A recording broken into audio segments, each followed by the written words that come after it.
இங்கே பாருங்கள், சின்ன வெங்காயம் இருக்குது இல்லையாம்மா, அதனுடைய காரக்குழம்பு சொல்லித்தரேன் பாருங்கள். வத்த குழம்புன்றது வேறு, காரக்குழம்புன்றது வேறு. இதை பாருங்கள், நல்லா எண்ணெய் வச்சு நிறைய உங்களுக்கு தேவையான சின்ன வெங்காயத்தை தோல் உரித்து வாஷ் பண்ணிவிட்டு அதுக்கப்புறமா நம்ம எண்ணெய் வச்சு கடுகு வெந்தயம் கொஞ்சம் நிறைய போடணும்ப்பா, சரியா?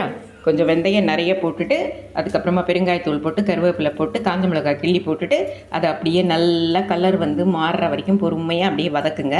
அதுக்கப்புறமா கொஞ்சமாக தண்ணி ஊற்றுங்க. ஏன்னா அந்த வெங்காயம் நல்லா மெல்ட் ஆகி வெந்துடணும், அப்போ தான் நல்லாயிருக்கும். ஓகேவா? அவ்வளோதான். இப்போ இந்த தண்ணி ஊற்றி நல்லா கொதிக்க விட்டு இது நல்லா வெந்ததுக்கப்புறமா புளியை கரைச்சி அதில் ஊற்றிட்டு வெறும் மிளகாத்தூள் இப்போவே போட்டுருங்க. போட்டு அதை வதக்கிட்டு அது நல்லா அதில் வேகணும், அந்த பச்சை வாசனை போகிறதுக்கு. வெறும் மிளகாத்தூள் அவ்வளோதான். உப்பு போட்டுட்டு கொச்சதுக்கப்புறமா இறக்கிடணும். இதுக்கு சுட்டா அப்பளம் தொட்டுன்னு சாப்பிடுங்க, செமையாக இருக்கும். லைக் பண்ணுங்கள், ஷேர் பண்ணுங்கள், கற்றுக்குங்க. தேங்க்யூ.